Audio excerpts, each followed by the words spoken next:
बाबा तेरे हम रहे यही जिंदगी का सार है।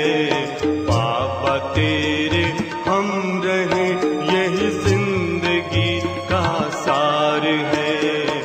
इस भरे संसार में तेरा प्यार ही आधार है। इस भरे संसार में तेरा प्यार ही आधार है। बाबा तेरे हम रहे।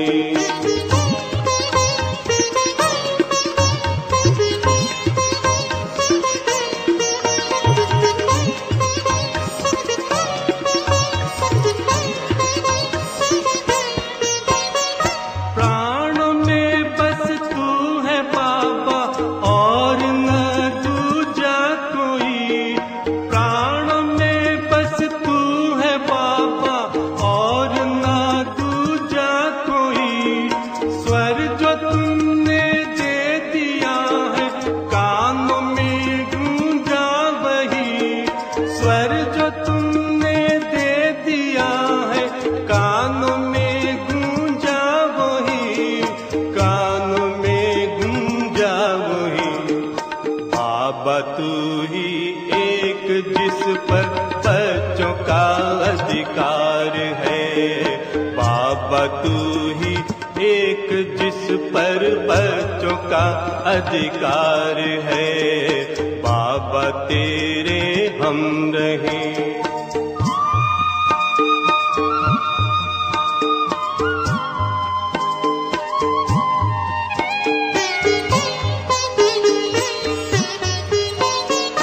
हमने ढूंढा आप जैसा बाबा कोई ना मिला।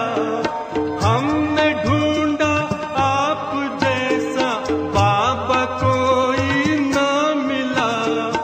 जिसको अपना कह सके ऐसा ही तेशी ना मिला। जिसको अपना कह सके ऐसा ही तेशी ना मिला। हमको बाबा न मिला। तुझ में अपनी बस्ती देखी तू ही बस संसार है। तुझ में अपनी बस्ती देखी तू ही बस संसार है। बाबा तेरे हम रहे।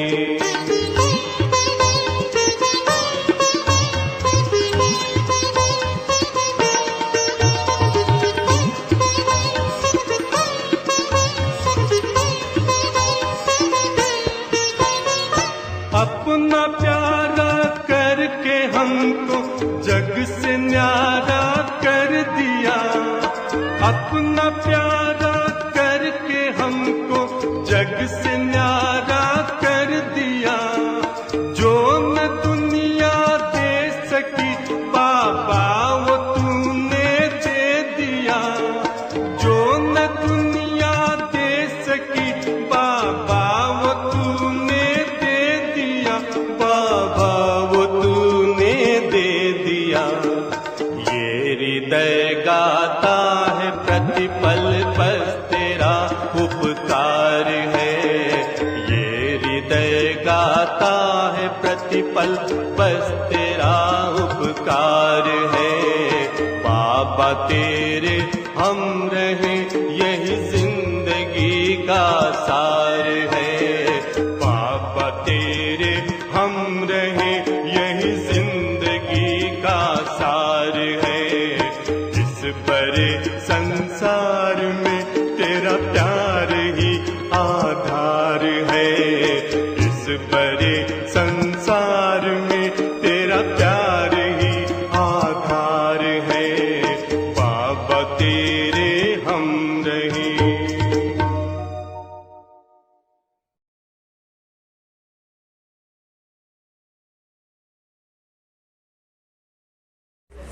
ఓం శాంతి.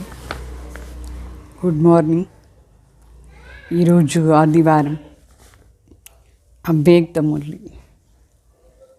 Revise date 8/4/92. 92. ఈ వాణిలో బాబా ముఖ్యంగా ఎట్లా యథార్థ పరమాత్మ మిలన అయ్యేది దాని గురించి స్పష్టంగా చెప్తారు. మరి చెప్తారు, బ్రహ్మ బాప్సే ప్యార్ కి నిషానీ హై అవ్యక్త ఫరిష్తా బన్నా. అంటే బ్రహ్మ బాబా పైన మీకు ప్రీతి ఉందంటే దాని నిషాని ఏమి? అవ్యక్త ఫరిష్తా అయ్యేది. వాణిలో చెప్తారు బాబా, आज बेहद का बाप अपनी आदि श्रेष्ठ डायरेक्ट रचना को देख रहे हैं. ब्राह्मण आत्माएं डायरेक्ट शिव वंशी ब्रह्मा कुमार कुमारियाँ हैं. ब्राह्मण आत्माएं आदि देव की आदि रचना हो, इसलिए कल्प वृक्ष में ब्राह्मण फाउंडेशन अर्थात जड़ में दिखाए गए हैं. अपना स्थान देखा है ना. అంటే బాబా చెప్తారు, ఈరోజు బేహద్ తండ్రి తన ఆది శ్రేష్ఠ డైరెక్ట్ రచనల్ని చూస్తూ ఉన్నారు. బ్రాహ్మణ ఆత్మలందరూ డైరెక్ట్ శివ వంశీ బ్రహ్మ కుమార్ కుమారిలైనారు. బ్రాహ్మణ ఆత్మ ఆది దేవ్ ప్రజాపిత బ్రహ్మ వాళ్ళు ఆది డైరెక్ట్ రచన. అందుకోసమే కల్పవృక్షంలో బ్రాహ్మణది ఫౌండేషన్లో చూపిస్తారంటే వేర్లో చూపిస్తున్నారు. చూసారా మీ స్థానం ఎంత శ్రేష్టంగా ఉంది, వేర్లో కూర్చున్నారు. అంటే బీజాని డైరెక్ట్ సంబంధం. तो वृक्ष में आप आदि रचना बीज के समीप जड़ में दिखाए गए हो, इसलिए डायरेक्ट रचना हो. అంటే ఈ కల్ప వృక్షంలో ఆది రచన బ్రాహ్మణ్ బీజంతో సమీప సంబంధం, అందుకే వేర్లో చూపించారు. బీజం అయిన వెంటనే వేర్, ఆ వేర్లో అంటే బీజం దగ్గర డైరెక్ట్ కనెక్షన్ ఉంది, డైరెక్ట్ రచన అయినారు. अन्य आत्माएं डायरेक्ट माता पिता अर्थात शिव बाबा और ब्रह्मा माता अर्थात डायरेक्ट परमात्मा रचना नहीं है. అంటే వేరే వాళ్ళందరూ ద్వాపర యుగం నుంచి వచ్చిన వాళ్ళు, పరమాత్మకు డైరెక్ట్ రచన కాదు. అంటే డైరెక్ట్గా మాతా పిత అంటే శివ్ బాబా బ్రహ్మ తల్లి డైరెక్ట్ పరమాత్మ రచన కాదు. వేరే ఆత్మలు ద్వాపర యుగం నుంచి వచ్చేవాళ్ళు. आप डायरेक्ट माता पिता की रचना हो, फर्क है ना. బాగా చెప్తారు, బ్రాహ్మణ్ మీరు డైరెక్ట్గా మాత పిత రచన అయినారు. आप आदि रचना और अन्य धर्म की रचना दोनों में अंतर है. అంటే బ్రాహ్మణ్ ఆది రచన అయినారు. అన్య ఆత్మలు ధర్మాత్మల రచన వాళ్ళందరూ. తేడా ఉందా లేదా? ధర్మాత్మల రచన వేరే, పరమాత్మ రచన. तो आप परमात्मा रचना अपनी रचता माता पिता दोनों को अच्छी तरह से जानते हो. अन्य धर्म की आत्माएं आप तना से निकली है. అంటే బాగా చెప్తారు, మీరు పరమాత్మ రచన రచయిత తండ్రి మాతపిత ఎవరు అని బాగా తెలుసుకున్నారా లేదా? తండ్రి మరి ప్రజాపిత బ్రహ్మ ఎవరు, తల్లి తండ్రిని గురించి చాలా బాగా తెలుసుకున్నారు, పరిచయం ఉంది. అన్య ధర్మం ఆత్మలందరూ తన అంటే కాండం మనందరం మన దగ్గర ఉండి వచ్చిన వాళ్ళు, వేరే ధర్మ ఆత్మలందరూ. आप जड़ भी हो और तना भी हो. మనం కింద వేరు కూడా అయినామంటే కాండం కూడా అయిన దేవతా ధర్మం వాళ్ళు. బ్రాహ్మణ్ రూపంలో వృక్షంలో జడంలో చూపించినారు, దేవతా రూపంలో వృక్షంలో కాండంలో చూపించినారు. అంటే అన్ని ధర్మాల కంటే మనమే ఫస్ట్ వచ్చినాం. మన దగ్గర ఉండి వేరే వాళ్ళు రచన అయినారు. అందుకోసం బాబా చెప్తారు, మీరు డైరెక్ట్ రచన అది ఎంత మహత్వం ఉంది. డైరెక్ట్ పరమాత్మ రచనకు చాలా వాల్యూ, మహత్వం ఉంది. డైరెక్ట్ బీజంతో మనకు సంబంధం, వాళ్ళందరూ ఇండైరెక్ట్ సంబంధం, మనం డైరెక్ట్ సంబంధం. మనకు బాబా చెప్తారు, आप सभी रूहानी नशे में कहते हो कि हम परमात्मा संतान हैं. जो भी धर्म वाली आत्माएं आती है वो सभी अपने को क्रिश्चियन, बौद्धी, इस्लामी कहलाते हैं. डायरेक्ट शिव वंशी आदि देव ब्रह्मा की रचना नहीं कहलाएंगे. क्राइस्ट के वंशी क्रिश्चियंस कहेंगे. धर्म पिता क्राइस्ट के ना क्रिश्चियन तो यही जानते हैं. బాబా చెప్తారు, మనందరూ చాలా ఆత్మీక నషాతో చెప్పుకుంటాం మన పరమాత్మ సంతానైన అట్లా. వేరే ధర్మం వాళ్ళందరూ డైరెక్ట్గా లేదు. వాళ్ళు క్రిస్టియన్స్ కానీ, బౌద్ధి కానీ, ఇస్లామీని చెప్పుకుంటారు. అంటే డైరెక్ట్గా శివవంశీ, ఆదిదేవ్ బ్రహ్మ రచన కాదు వాళ్ళందరూ, అట్లా అని చెప్పుకోరు కూడా. మరి క్రైస్ట్ వంశీ క్రిస్టియన్స్ అని చెప్పుకుంటారు. అంటే వాళ్ళ ధర్మపిత క్రైస్ట్, వాళ్ళ దగ్గర ఉండి రచన అయిన వాళ్ళు క్రిస్టియన్స్. సో ఇదే వాళ్ళకు తెలుసు, వాళ్ళ ధర్మపిత వంశీలు వాళ్ళు. మనమే డైరెక్ట్గా పరమాత్మ బిడ్డలు, పరమాత్మ వంశం. సో ధర్మపిత మరి పరంపిత తేడా ఉందా లేదా? డబుల్ ఫారినర్స్ని అడుగుతారు, మీరు ఎవరు? పరంపిత పరమాత్మ బిడ్డలు కదా, యా ధర్మపిత బిడ్డల? బాబా బిడ్డ అయిన తర్వాత డైరెక్ట్గా పరమాత్మ బిడ్డలే అవుతారు. పరంపిత అంటే డైరెక్ట్ రచన అయిన మనందరం. ఎవరందరికీ జ్ఞానం వచ్చి యోగి అయినారు వాళ్ళందరూ డైరెక్ట్ పరమాత్మ బిడ్డలు, డైరెక్ట్ రచన.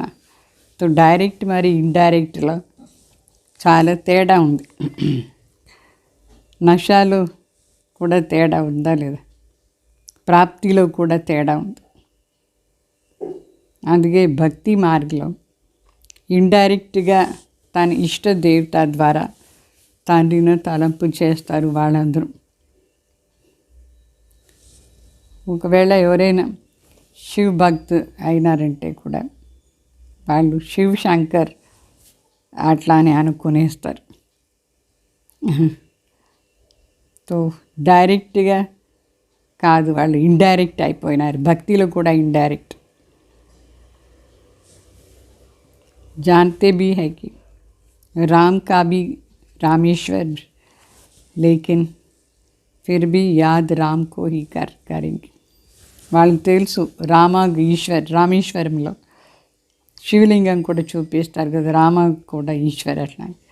అయినా కూడా వాళ్ళు డ్రామా తలంపు చేస్తారు. సో భక్తి కూడా ఇండైరెక్ట్గానే పరమాత్మ తలంపు, డైరెక్ట్గా లేదు.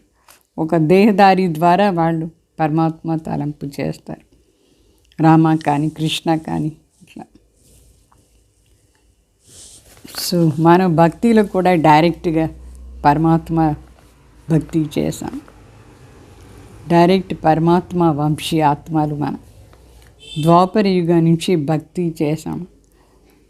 సో పరిచయం లేదంటే కూడా శివ బాబాదే ఫస్ట్ మనం భక్తి చేసాం.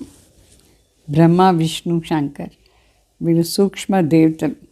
తర్వాత వాళ్ళ పూజ మనం చేస్తూ ఉంటాం.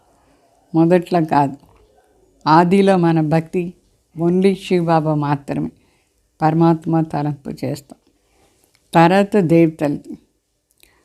అన్య ఆత్మలు రచన ఇండైరెక్ట్, భక్తి కూడా వాళ్ళకు ఇండైరెక్ట్.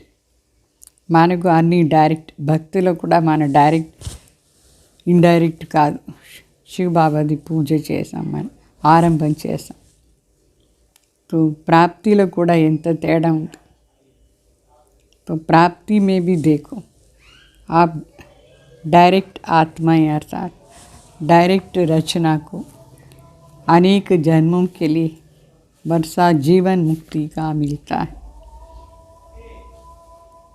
ప్రాప్తిలో కూడా చూడండి, డైరెక్ట్ ఆత్మలు మనం, బాబా బిడ్డలు, మనకు డైరెక్ట్గానే ఆస్తి, జీవన్ముక్తి ఆస్తి దొరుకుతుంది. ఎంత పెద్ద ఆస్తి! సత్యుగ్ త్రేత వరకు మన జీవన్ముక్త అవస్థలో ఉంటాం. అన్య ఆత్మలకు జీవన్ముక్తి ఆస్తి ఇంత ఎక్కువ సమయం లేదు, మనకు ఉండేది అంత సమయం. మనకు అర్ధకల్పం జీవన్ముక్తి వాళ్ళందరికీ అర్ధకల్పం జీవన్ముక్తి కాదు. ద్వాపర్లో వచ్చేదాని వల్ల అక్కడే అర్ధకల్పం లోపలనే వాళ్ళకు రెండు, అంటే జీవన్ముక్తి మరి జీవన్ బంధన్ రెండు వాళ్ళకు అర్ధకల్పం లోపల. మనకు సత్యుగ్ నుంచి త్రేత వరకు పూర్తిగా జీవన్ముక్త అవస్థ. అర్ధకల్పం ఫుల్గా ఉంటుంది మనకు. వాళ్ళ అర్ధకల్పం లోపలనే జీవన్ బంధన్, జీవన్ముక్తి అనుభవం చేస్తారు. సో ద్వాపర్లో ఆదిలో వచ్చిన తర్వాత వచ్చిన వాళ్ళందరికీ కొంచెం సమయమే రెండు ఉంటుంది, జీవన్ముక్త, జీవన్ బంధం. ఇంకొక విశేషత ఏమంటే, మన జీవన్ముక్త అవస్థలో ఉండేటప్పుడు బంగారు యుగం, వెండి యుగం ఉంటుంది. और विशेषता ये है कि आपकी जीवन मुक्त अर्थात गोल्डन एज, सिल्वर एज, चक्र के भी गोल्डन सिल्वर समय का प्राप्त होता है. అంటే మన జీవన్ ముక్త అవస్థ బంగారు యుగంలో, వెండి యుగంలో, ఈ చక్రంలో ఆరంభంలో చక్రం బంగారు సమానం ఉంటుంది, మరి వెండి సమానం యుగం ఉంటుంది. అందుకోసం రెండు బంగారు యుగం అంటే మన సతో ప్రధాన అవస్థ. మన స్థితి బంగారు సమానం ఉండేటప్పుడు యుగం కూడా బంగారు సమానం ఉంటుంది. ప్రకృతి కూడా బంగారు సమానం. చక్రంలో మీకు బాగా అర్థమైంది కదా ఆరంభంలో ఎట్లా ఉంటుంది. అయితే అన్య ఆత్మలందరూ ద్వాపర యుగం నుంచి వచ్చిన వాళ్ళది అట్లా కాదు. వాళ్ళు వచ్చిన వెంటనే వాళ్ళ స్థితి సతో ప్రధానంగా ఉంటుంది. అయితే ద్వాపర యుగం అంటే అది రజో ప్రధాన అవస్థ యుగం. మనకు రెండు బంగారు సమానం, స్థితి కూడా యుగం కూడా. మరి వాళ్ళకు వచ్చేటప్పుడు కాపర్ అంటే రజో ప్రధాన అవస్థలు వాళ్ళకి. మనకు గోల్డెన్ ఏజ్, మన ఆత్మ స్థితిను సతో ప్రధాన, ప్రకృతిను సతో ప్రధానంగా ఉంటుంది. రజో ప్రధాన్ ప్రకృతిలో సతో ప్రధాన అవస్థ వాళ్ళ అనుభవం చేస్తారు. అంటే మన డైరెక్ట్ ఆత్మలు, వాళ్ళు ఇండైరెక్ట్ రచనలు. ఎంత తేడా ఉంది! ఇంత నష ఉందా మీకు మన డైరెక్ట్ పరమాత్మ రచన అయిన? అట్లా అని సదా నష ఉండాలి. అప్పుడప్పుడు నష కాదు, సదా ఉండాలి. పర్సంటేజ్లో తేడా వచ్చేస్తాం. ఎప్పుడైనా 100% నష, ఒక్కొక్కసారి 50% కూడా. ఇట్లా ఉంటే తేడా ఉంటుందా లేదా? ఇట్లా ఉండకూడదు. సదా ఏకరస్ అవస్థలో నష ఉండాలి. ఉండాలి అంటే చాయ్ ఎప్పటి వరకు మనం చెప్తూ ఉంటాం ఇట్లా ఉండాలి, అట్లా ఉండాలి. వాస్తవంగా ఉండాలి, అయితే లేదు. అట్లా అని ఉండాలి, కావాలి ఆ స్టేజ్ అట్లా అని ఎంతో సమయం చెప్తూ ఉంటాం. సదా నష ఉండాలి కదా. మనం సదా ఉంది అని చెప్పేదానికి కాలేదు. వాస్తవంగా ఉండాలి, అయితే ఉండదు. సో సంపూర్ణ అయ్యేది అంటే సంపూर्ण बनना अर्थात जिसमें ये चाहिए शब्द समाप्त हो जाए। सभी के मुख से ये निकले कि सदा है, उसके लिए कितने वर्ष चाहिए।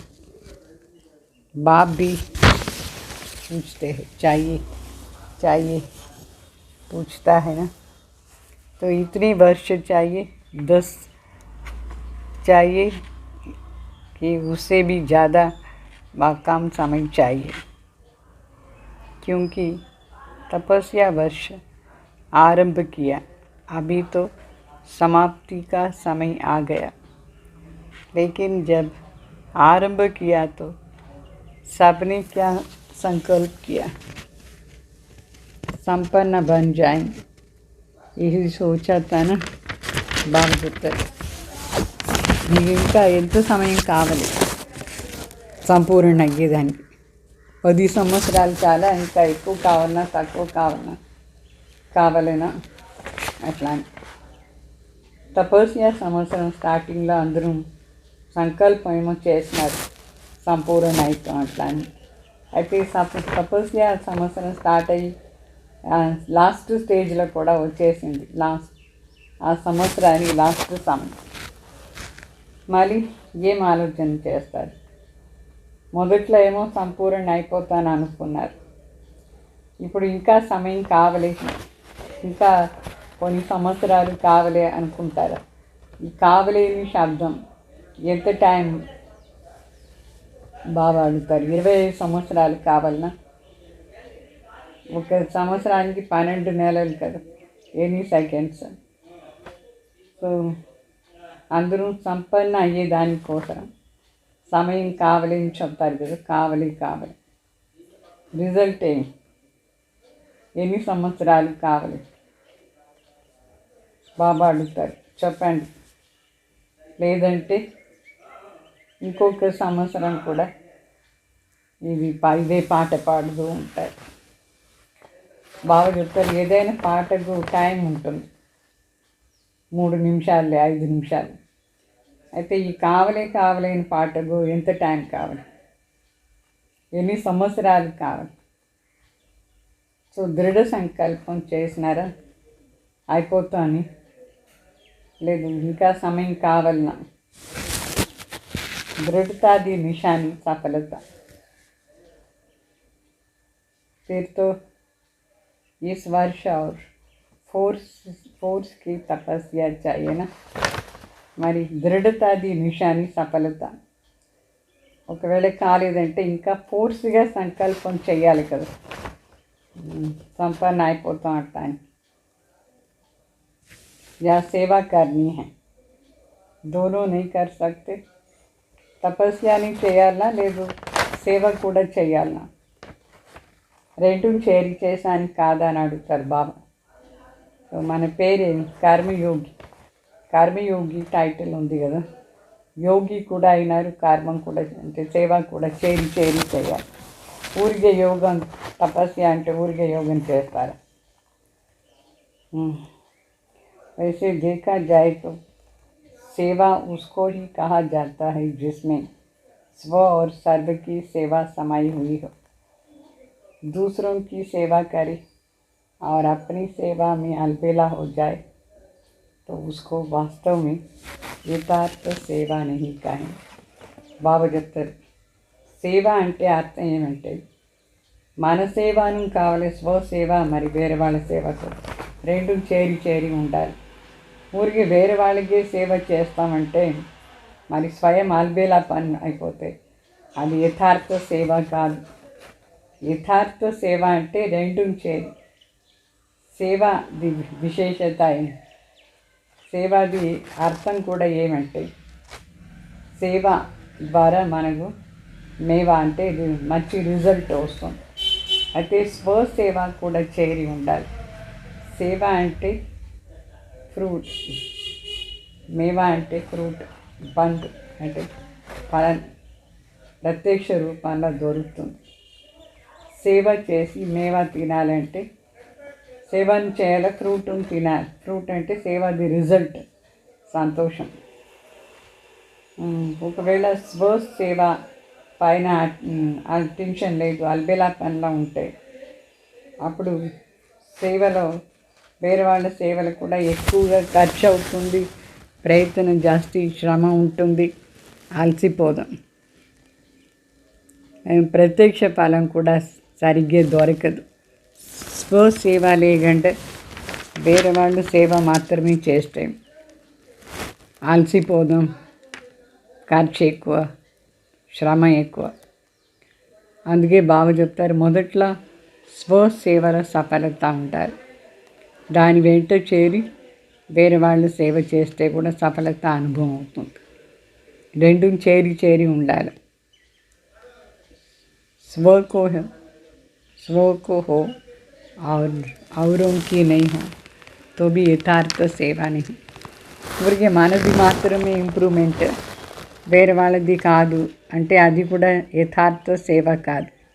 యథార్థ సేవ అంటే స్వ మరి వేరే వాళ్ళు అందరికీ సేవ చేరి ఉండాలి.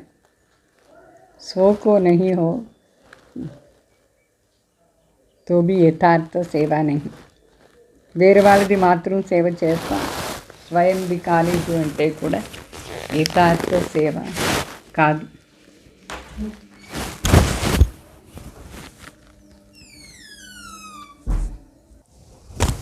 तो सेवा में सेवा और योग दोनों साथ साथ क्यों नहीं रहता है? इसका कारण क्या है? एक को देखते हो तो दूसरा ढीला होता है, दूसरे को देखते हो तो पहला ढीला हो जाता है. इसका कारण क्या है? कारण ये है कि सेवा का प्लान योजना तो बहुत अच्छे बनाते हो, लेकिन प्लेन स्वच्छ बुद्धि प्लान नहीं बनाते. అంటే బాగా చెప్తారు, సేవలో సేవ మరి యోగం రెండు చేరి ఎందుకు లేదు? దీని కారణం ఒకటి చూస్తారంటే ఇంకొకటి లూజ్ అయిపోతుంది. సేవ పైన అటెన్షన్ ఇస్తే యోగం తక్కువ అయిపోతుంది, యోగం పైన అటెన్షన్ ఇస్తే సేవ తక్కువ అయిపోతుంది. దీని కారణం ఏమంటే సేవాది ప్లాన్ చేసేటప్పుడు మంచి ప్లాన్స్ ఏమో చేస్తారు, కానీ ప్లెయిన్ బుద్ధి అంటే స్వచ్ఛ బుద్ధితో ప్లాన్ వేయలేదు. ప్లెయిన్ బుద్ధి అంటే స్వచ్ఛ బుద్ధి అంటే సేవ చేసుకొని కూడా వేరే ఏ విషయం కూడా బుద్ధిలో టచ్ కాకూడదు. దానికి పేరు కావాలి, పొజిషన్ కావాలి, అది కావాలి, అట్లంతా ఉండకూడదు. సేవ ఊరికే నిమిత్ భావ్ మరి నిర్మాణ్ భావ్ ఉండాలి. సేవలో ప్లాన్ వేసేటప్పుడు వేరే మాటలు మిక్స్ కాకూడదు. నిర్మాణ్ అయ్యేసి సేవ చేయాలంటే నిర్మాణ్ స్థితి ఉండాలి. నిర్మాణ్ అంటే పొజిషన్ కావాలి, పేరు కావాలి, అదంతా ఉండకూడదు. ఆ స్థితి శ్రేష్ఠ స్థితి, నిర్మాణ్ స్థితి, అది తక్కువ ఉంది ప్లాన్ వేసేటప్పుడు. అందుకోసమే నిర్మాణ కార్యం చేసే దాంట్లో సఫలత కాలేదు. అంటే నిర్మాణ స్థితి తక్కువ ఉంది, దాంట్లో అంత सफल కాలేదు. इसलिए निर्माण का कार्य जितना सफल करने चाहते हो उतना सफल नहीं होता है. शुभ भावना शुभ कामना का बीज ही है निमित्त भाव और निर्माण भाव. भाव చెప్తారు, నిర్మాణ కార్యం అంటే విశ్వ నవనిర్మాణ సేవ ఆత్మనిర్మాణ కార్యంలో సఫలత ఎంత కావాలో అంత కాలేదు. ఎందుకంటే నిర్మాణ స్థితి లేదు. నిమిత్ మరి నిర్మాణ స్థితి. సో శుభ భావన మరి శుభకామన ఇదే బీజం. నిమిత్ భావ్ మరి निर्माण भाव. हद का मान नहीं लेकिन निर्माण. इसलिए सेवा के प्लान बनाने से पहले प्लेन बुद्धि बनाना अति आवश्यक है. బాగా చెప్తారు, మానం కావాలి, మర్యాద కావాలి, ఇదంతా అనుకోకూడదు. అందుకే సేవ చేసేటప్పుడు ప్లెయిన్ బుద్ధి ఉండాలి. కావాలని ఉండదు. ప్లెయిన్ బుద్ధి చాలా हद का मान नहीं लेकिन निर्माण हद मान అంటే పొజిషన్ కావాలి అట్లా ఉండదు నిర్మాణ స్థితి ఉండాలి అప్పుడు సఫలత అవుతుంది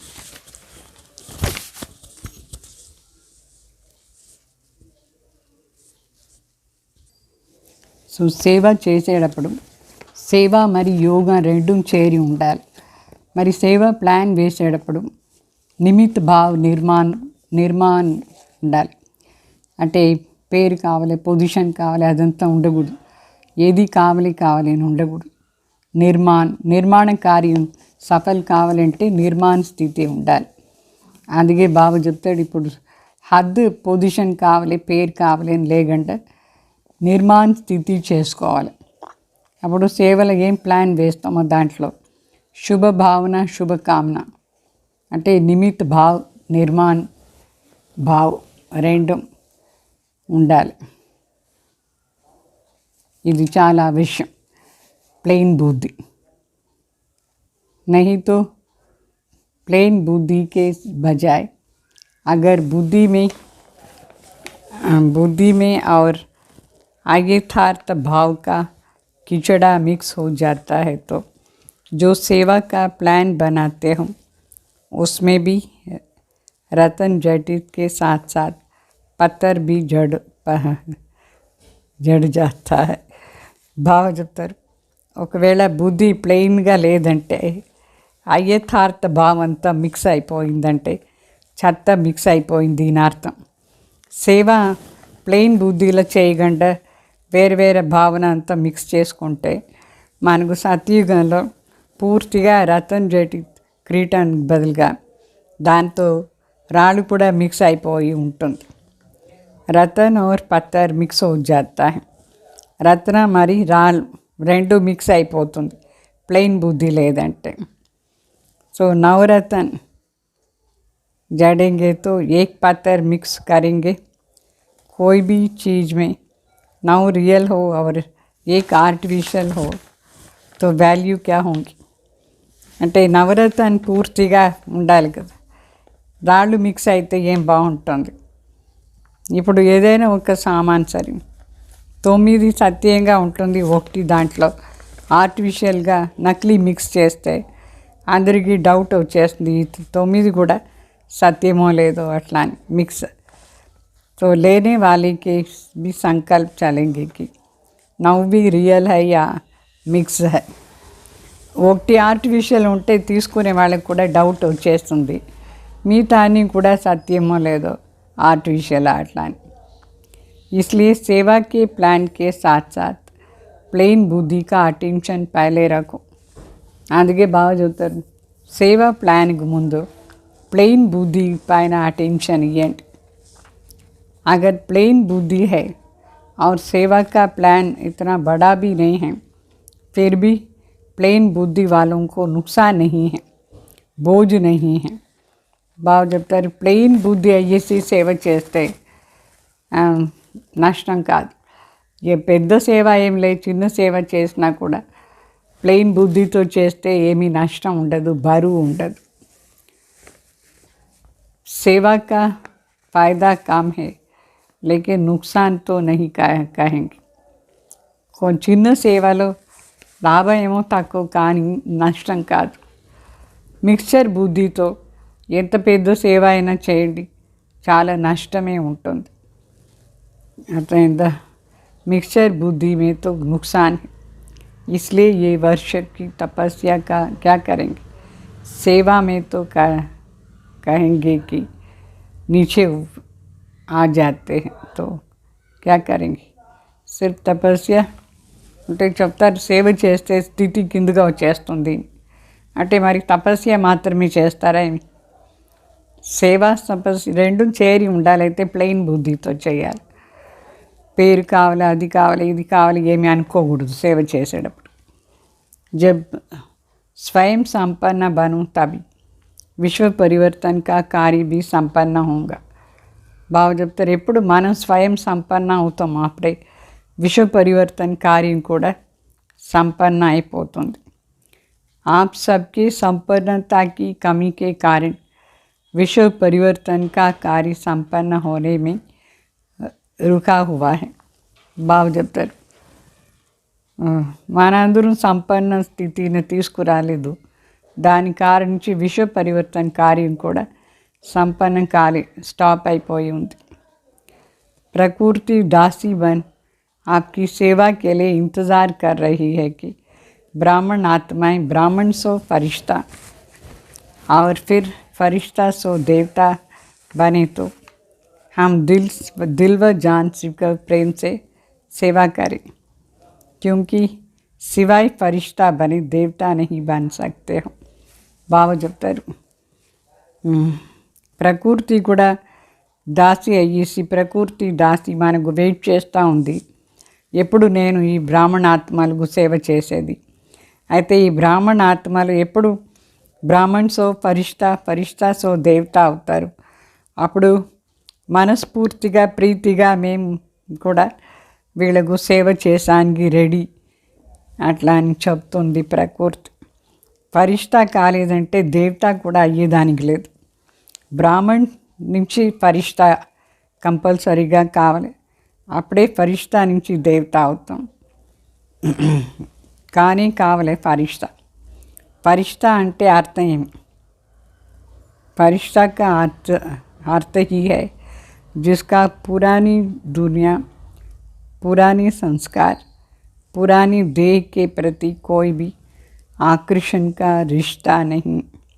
बहुत फरिश्ता అంటే అర్థం ఏమంటే ఎవరికి పాత ప్రపంచం, పాత సంస్కారాలు, ఈ పాత దేహం పైన ఏ ప్రకారమైన ఆకర్షణది సంబంధం లేదు.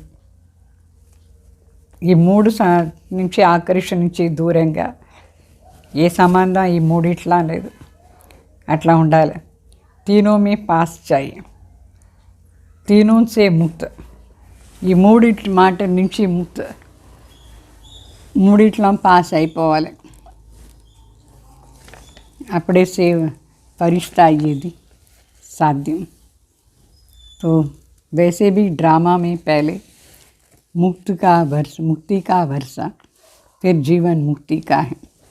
तो ड्रामा अनुसार కూడా మొదట్లో ముక్తి ఆస్తి, తర్వాత జీవన్ ముక్తి ఆస్తి. అందుకే ఈ పాత ప్రపంచం, పాత సంస్కారం, పాత దేహం పైన ఆకర్షణ నుంచి ముక్తి కావాలి. वया मुक्ति धाम के आप जीवन मुक्ति में जाते. वया मुक्ति धाम के आप जीवन मुक्ति में जा नहीं सकते. तो फरिश्ता अर्थात मुक्ति और मुक्त फरिश्ता सो जीवन मुक्त देवता बनेंगे. फरिश्ता అంటే ఫస్ట్ ముక్తి, ఈ మూడు మాటల నుంచి. తర్వాత జీవన్ముక్తి, జీవన్ముక్త స్థితి వస్తుంది అంటే దేవతా స్టేజ్. तो कितनी परसेंटेज फरिश्ता बने हो? బాబా అడుగుతారు, ఇప్పుడు ఎన్ని పర్సెంటేజ్ మీరు ఫరిష్తా అయినారు? या ब्राह्मण बनने में ही खुशी हो? ఊరికే బ్రాహ్మణ్ అయ్యే దాంట్లోనే ఖుషియా? లేక ఫరిష్తా ఎన్ని పర్సెంట్ అయినారు? फरिश्ता बनना अर्थात अव्यक्त फरिश्ता स्वरूप ब्रह्मा बाप से प्यार हो. फरिश्ता అయ్యేదంటే అవ్యక్త ఫరిష్తా స్వరూపంలో ఉండే బ్రహ్మ బాబా పైన ప్రీతి ఉంది అని అర్థం. ప్రీతి ఉండాలి. जिसका फरिश्ता स्थिति से प्यार नहीं तो ब्रह्मा बाप मानता है, नहीं मानेगा कि मेरे साथ प्यार है.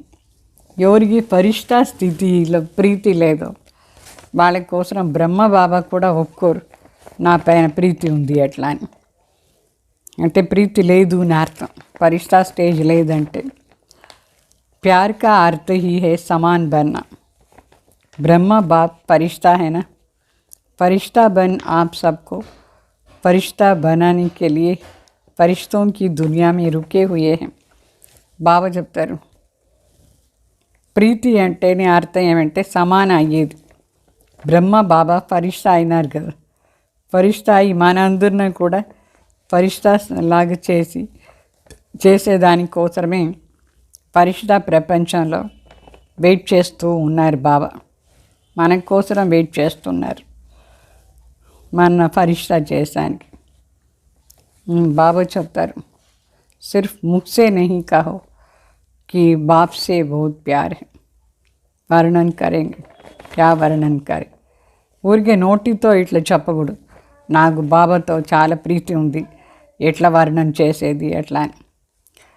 లేకిన్ బ్రహ్మ బాప్ सिर्फ कहने से खुश नहीं होते हैं, बनने से होते हैं. అయితే బ్రహ్మ బాబా ఊరికే ఇట్లా చెప్తే మాత్రం ఖుషి కారు, నాకు ప్రీతి ఉంది. అయితే ఫరిష్తా అయ్యి చేసి చూపించాలి, ఫరిష్తా లాగా ఉండాలి, అప్పుడే ఒప్పుకుంటారు బాబా నా పైన ప్రీతి ఉంది ఎట్లా అని. కేనే వాళ్ళతో భక్త బీ బోతే, చెప్పేవాళ్ళు భక్తు కూడా చాలామంది ఉన్నారు, చాలా ప్రీతిగా పాట పాడతారు. వాళ్ళు ఎంత ప్రీతిగా పాట పాడతారంటే దాంట్లో నవ్వించేదే ఉంది, ఏడిపించేదే ఉంటుంది. అంత మంచి భావనతో పాట పాడతారు. ఊరికే చెప్తారు కానీ వాళ్ళు ఏం పరిష్టాలాగా అవుతారా. అట్లనే ఇక్కడ కూడా బాబా చెప్తారు, ఊరికే చెప్పేవాళ్ళు లాభం లేదు, చేసి చూపించాలి కదా, పరిష్ట అయ్యి చూపించాలి. అగర్ సిర్ఫ్ कहते रहते हो तो समझो అభి భక్తి కా అంశ రహా హువా హై. బాబా చెప్తారు, ఊరికే చెప్తూ ఉంటే నాకు ప్రీతి ఉంది అట్లా అని, అయితే ఫరిష్తాలాగా కాలేదంటే ఇంకా భక్తి సంస్కారం ఉంది అని అర్థం. జ్ఞానితో ఆత్మ, యోగితో ఆత్మ కాలేదు, అయితే భక్తి యోగి ఆత్మ అయిపోతారు. ఇప్పుడు ఏం చేస్తారు బాబా అడుగుతారు, ఏదైనా కొత్తగా ఏదైనా చేయండి, చేసి చూపించండి. ఏ విధంగా ఈ సంవత్సరం జైసే ఇస్ వర్ష కియా వహీ కరేంగే. ఈ సంవత్సరం చేసిందే చేస్తారా, లేదు కొత్తగా ఏదైనా చేస్తారా అంటే ఫరిష్తా అయ్యి చూపించాలి ఈ సంవత్సరం. ऐसे भी समय आएगा जो बाप दादा उनसे ही मिलेंगे, जो करने वाले हैं, जो बनने वाले हैं, सिर्फ कहने वाले नहीं. బాబు చెప్తారు, ఇట్లా కూడా ఒక సమయం వస్తుంది, మరి ఎవరు బాప్ దాదా లాగా అవుతారు, ఫరిష్తా అవుతారు, వాళ్ళని మాత్రమే మిలన్ చేస్తారు. ఊరికే చెప్పే వాళ్ళని మిలన్ చేయరు. సో బాబా మిలన్ చేయాలంటే అట్లా ఫరిష్తా లాగా అయ్యి చూపించాలి. అభి తో సభీ కో అలౌ కర్ దేతే హై, భావన వాలే భీ ఆ జాతే, జ్ఞాని తో ఆత్మాయి భీ ఆ జా. అంటే ఇప్పుడేమో అలౌ చేస్తున్నారు, భావన వాళ్ళు సరి, జ్ఞాని అయినా సరే వచ్చి మిలన్ చేశాను. అయితే ఒక సమయం ఇట్లా వస్తుంది, ఊరికే చెప్పే వాళ్ళని మిలన్ చేయరు, చేసి చూపించే వాళ్ళని మాత్రమే మిలన్ చేస్తారు. సమయం పరివర్తన అట్లా అయిపోతుంది. సమయ పరివర్తనలో మిలన్ పరివర్తన కూడా అయిపోతుంది. इसलिए अपने ऊपर और 10 गुना అండర్లైన్ करके పరివర్తన హోకర్ దిఖాओ.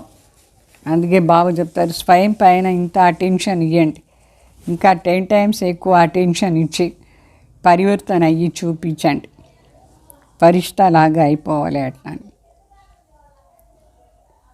फिर बाप दादा को उलाहना नहीं देना कि ऐसे कैसे हो गया, ऐसे क्यों किया. మరి బాబా దగ్గర కంప్లైంట్ ఇవ్వకూడదు, ఎందుకు మమ్మల్ని మిలన్ చేశాను కాదు, ఎందుకు ఇట్లా అయింది ఎట్లా అని. आप पुरुषार्थ में स्ट्रिक्ट नहीं होते हो तो बाप को स्ट्रिक्ट होना ही पड़ेगा. బాబా చెప్తారు, మీరు పురుషార్థంలో స్ట్రిక్ట్గా లేదంటే బాబా స్ట్రిక్ట్గా అయిపోతారు. అంటే అభి తో బాప్ కే ప్యార్ స్వరూప్ మే చల్ రహే హో, పల్ రహే. ఇప్పుడేమో తండ్రి సంబంధాల ప్రీతిగా బాబా పాలన చేస్తారు, మనం నడుచుకుని ఉంటాం. అయితే సద్గురు సంబంధంలో ధర్మరాజు అయిపోతారు. ఇప్పుడు ధర్మరాజు కాలేదు, తండ్రి రూపంలో ఉన్నారు. సద్గురు ఆజ్ఞ తలపైన ఒప్పుకోవాలి, అంటే అంత స్ట్రిక్ట్గా మనం ఫాలో చేయాలి. ఆజ్ఞను ఒప్పుకోవాలి. ఇప్పుడేమో బాప్ దాదా మీఠే బచ్చే ప్యారే బచ్చే అని చెప్పి నడిపిస్తూ ఉన్నారు. అగర్ ప్యార్ హై, మిలన్ కి ప్యాస్ హై తో సమాన్ బన్కర్ మిలో. ఒకవేళ మీకు సత్యంగా ప్రీతి ఉంది, మిలన్ చేసానికి ప్రీతి ఉంది అంటే సమాన్ అయ్యేసి మిలన్ చేయండి. మహాన్ అంతర్మే మీలో. మనకు బాబాకు చాలా తేడా ఉండకూడదు. తేడా ఉంటే మిలన్ సరిగా అనుభవం కాదు. సమాన్ అయ్యి మిలన్ చేస్తే చాలా మజా వస్తుంది. ఈ మజా చాలా వేరే. మనం बाप समान अय्यसी बाबा ने मिलन చేస్తే. अच्छा बाप से मिल लिया, दृष्टि ले ली, वहाँ गए तो फिर कोई कमज़ोर आ गई, शक्ति मिली और काम में लाई. एक दो बार विजयी बने, फिर कमज़ोर बन गई. तो ये अपनी प्रकार का मिलन है. ఇప్పుడేమో బాబాని మిలన్ చేసి వచ్చినాం, దృష్టి తీసుకొని వచ్చినాం. సరే ఏదో కొంచెం శక్తి దొరికింది. మరి వాపస్ ఇంటికి వచ్చిన తర్వాత ఏం శక్తి ఉందో అది పనికి వచ్చింది. 2-3 సార్లు విజయ్ అయినారు, తర్వాత వీక్ అయిపోయినారు. ఇట్లా మిలన్ ఏం మిలన, యథార్థ మిలన్ కాదు. లేకిన్ యథార్థ ప్యార్, యథార్థ మిలన్ ఇసే బహుత్ ఊంచా హై. యథార్థమైన ప్రీతి, యథార్థమైన మిలన్ అతి శ్రేష్టం.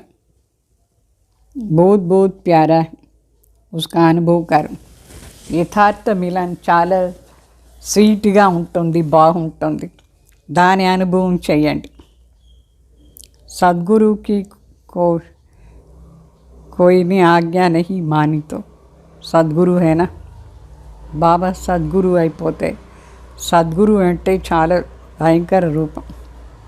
ఎవరైనా ఆజ్ఞ ఒప్పుకోలేదంటే సద్గురు ఏం చేస్తారు, స్ట్రిక్ట్ అయిపోతారు, చాలా స్ట్రిక్ట్గా ఉంటారు. మిలన్ అనుభవం కాదు. बाप के आगे तो बच्चों की नाज लाडले लाडकोट चलते. अगर बाप से सच्चा प्यार है तो इस वर्ष में फरिश्ता समान बनकर दिखाओ. తండ్రి సంబంధంలో ఎట్లా అట్లా నడుచుకుంటాం, తండ్రియే కదా అట్లా అని. అయితే ఇప్పుడు బాబా చెప్తారు, సత్యమైన ప్రీతి పెట్టుకొని ఈ సంవత్సరం ఫరిష్తా సమానం అయ్యి చూపించండి.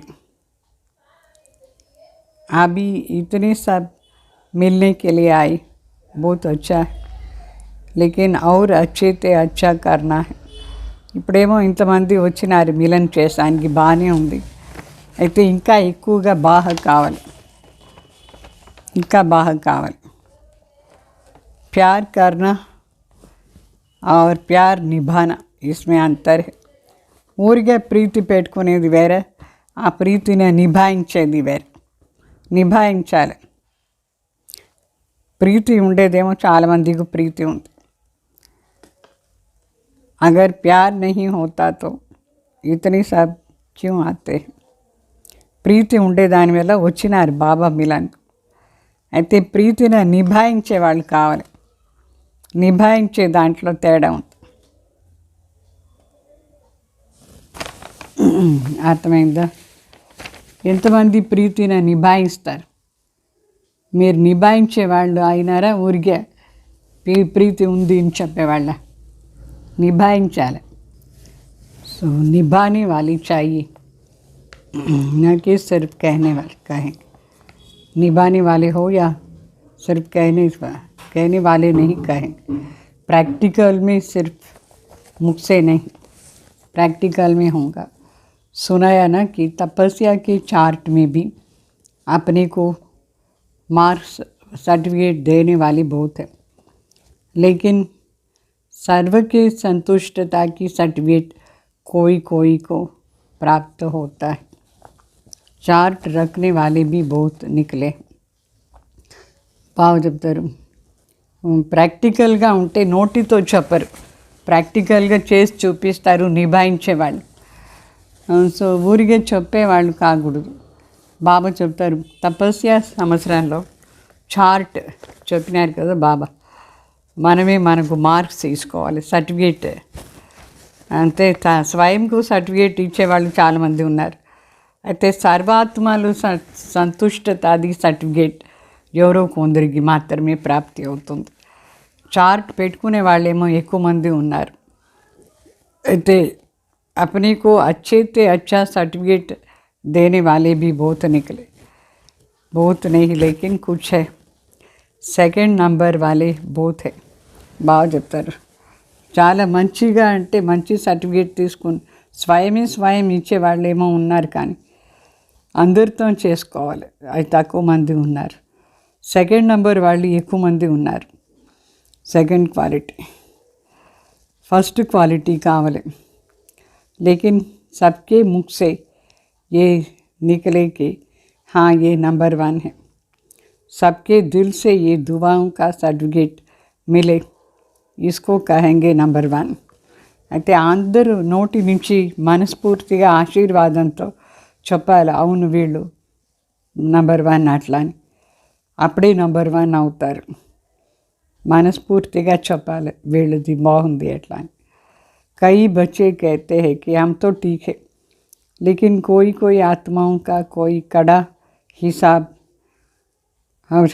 है हमारे से, जो कितना भी उनको संतुष्ट करते लेकिन वो संतुष्ट नहीं होता है. అంటే చాలామంది ఏం చెప్తారంటే, కొందరు చెప్తారు మేమేమో సరిగ్గా ఉన్నాం, బాగానే ఉన్నాం.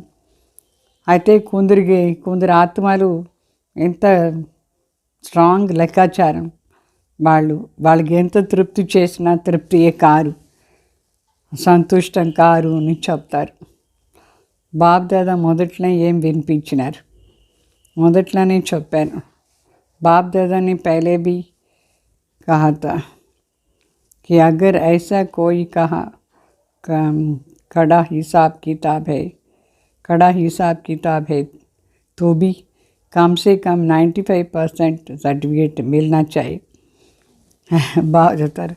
ఎంత స్ట్రాంగ్ లెక్కాచారం ఉంటే కూడా అట్లీస్ట్ 95% అయినా సర్టిఫికేట్ మనం తీసుకోవాలి. 5% ఈ స్ట్రాంగ్గా ఉండే లెక్కాచారం వాళ్ళతో ఏం చేసానికి లేదు. దానికోసం బాబా క్షమించేస్తారు. అయితే 95% మనస్ఫూర్తిగా ఆశీర్వాదం ఇవ్వాలి మనకు. కై ऐसे कहते हैं कि सबसे संतुष्ट कौन है, ऐसे तो एक भी दिखाई नहीं देता है. మరి కొందరు చెప్తారు అందరితో సంతుష్టంగా ఉండేవాళ్ళు ఎవరు, అట్లా ఎవరికి అనిపించలేదు అట్లా. बड़ों के लिए भी सोचते हैं कि इनसे ही नाराज़ है तो हमसे हुए तो क्या बड़ी बात. చెప్తారు పెద్దవాళ్ళే ఇట్లా పెద్దవాళ్ళ కోసం ఆలోచన చేస్తారు. కొందరు వాళ్ళే అందరినీ తృప్తి చేయలేదు, కొందరు అలిగిపోయినారు అంటే మనదేం పెద్ద మాట అట్లా అని చెప్తారు. అయితే బాబా చెప్తారు ఉనోన్సే 95% దిల్సే రాజీ. పెద్దవాళ్ళతో 95% చాలామంది అందరూ తృప్తిగా ఉన్నారు. ఎవరో ఒకరిద్దరు అట్లా ఉంటే కూడా 95% తృప్తిగా ఉండేవాళ్ళు ఉన్నారు. बड़ों की बात दूसरी है, बड़ों को जज बनना पड़ता है. పెద్దవాళ్ళ మాట వేరే, పెద్దవాళ్ళని జడ్జ్ చేసుకోవాలి. तो दो में से एक की बात हाँ करेंगे वो कहेंगे बहुत अच्छे, और जिसको ना करेंगे वो कहेंगे ये भी अच्छे नहीं.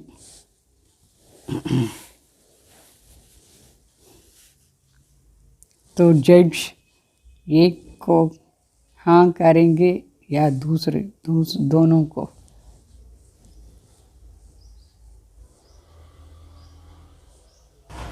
పెద్దవాళ్ళ విషయంలో కొందరు ఆపోజిట్ ఒపీనియన్ ఉండే వాళ్ళు ఇద్దరు వస్తారు అనుకోండి. ఒకరికి హా అని చెప్తారు, ఇంకొకరికి నా అని చెప్తారు. మరి నా అని చెప్తే వాళ్ళు తృప్తి కారు. అంటే ఇట్లా దానికోసం ఇట్లా అనుకోకూడదు. పెద్దవాళ్ళే అందరిని తృప్తి చేసానికి కాలేదు, మన ఏముంది ఎట్లా అని. అయితే బాబా చెప్తారు వాళ్ళు 95% తృప్తి చేస్తారు, మీరు కూడా అట్లా చేయండి, అప్పుడు మీకు కూడా నంబర్ వస్తుంది. అర్థమైందా? అచ్చా.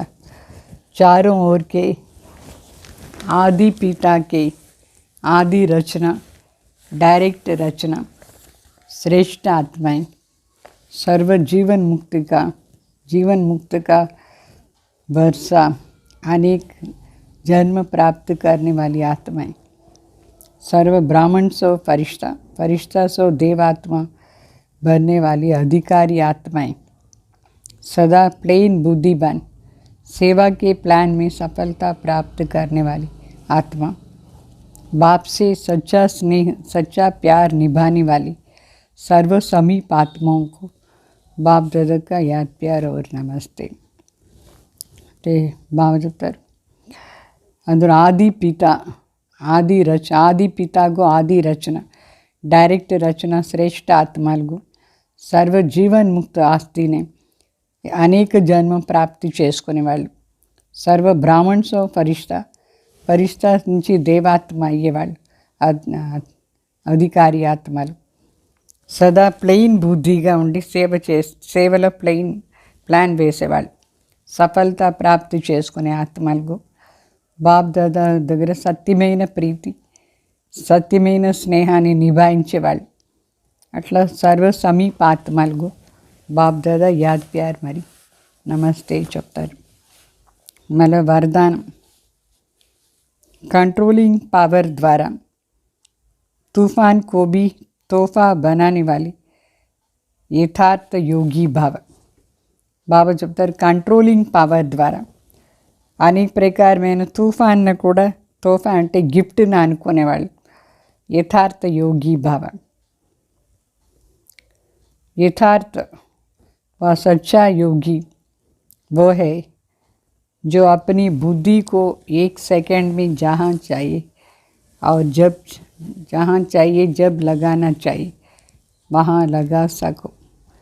యథార్థ యోగి అంటే తన బుద్ధిని, సత్యమైన యోగి అంటే తన బుద్ధిని ఒక్క సెకండ్లో ఎక్కడ ఎప్పుడు ఎట్లా కావాలనో అప్పుడు పెట్టేవాళ్ళు, వాళ్ళని యథార్థ యోగి చెప్తారు. పరిస్థితి हलचल की हो, वायुमंडल तमोगुणी हो, माया अपना बनाने का प्रयत्न कर रही हो, फिर भी सेकंड में एकाग्र हो जाना, यह याद की शक्ति. బాబా చెప్తారు పరిస్థితి చాలా హల్చల్లా ఉంటుంది, వాయుమండల్ తమో ప్రధానంగా ఉంటుంది, మాయా తనదిగా చేసుకునేందుకు ప్రయత్నం చేస్తూ ఉంటుంది, అయినా కూడా ఒక్క సెకండ్లో ఏకాగ్ర అయిపోవాలి బుద్ధి. అప్పుడు ఇదే తలంపున శక్తిని అర్థం. कितनी भी व्यर्थ संकल्पों का तूफान हो, लेकिन सेकंड में तूफान आगे बढ़ाने का तोहफा बन जाए, ऐसे कंट्रोलिंग पावर हो. బాగా చెప్తారు ఎంతైనా వ్యర్థ సంకల్పాన్ని తుఫాన్ రాని అయితే సెకండ్లో ఆ తుఫాన్ ముందు పంపించడానికి ఒక గిఫ్ట్ లాగా అయిపోవాలి. దీని చెప్తారు కంట్రోలింగ్ పవర్. బుద్ధిని సెకండ్ల పైన తీసుకుని వెళ్ళిపోవాలి పరంధాం. ఇట్లా శక్తిశాలి ఆత్మ, इसे शक्तिशाली आत्मा कभी ये संकल्प नहीं लाएंगी कि चाहते तो है लेकिन न होता नहीं. అంటే ఇట్లా శక్తిశాలి ఆత్మ ఎప్పుడు ఇట్లా సంకల్పం కూడా చేయరు, నాకేమో ఆ స్టేజ్ రావాలని ఉంది అయితే కాలేదు అట్లా అని చెప్పరు. అంటే యథార్థ యోగి సెకండ్లో వాళ్ళు కంట్రోల్ చేసేస్తారు. మళ్ళీ స్లోగన్, योगयुक्त और युक्तियुक्त कर्म करने वाले ही विघ्न प्रूफ बन सकते हैं.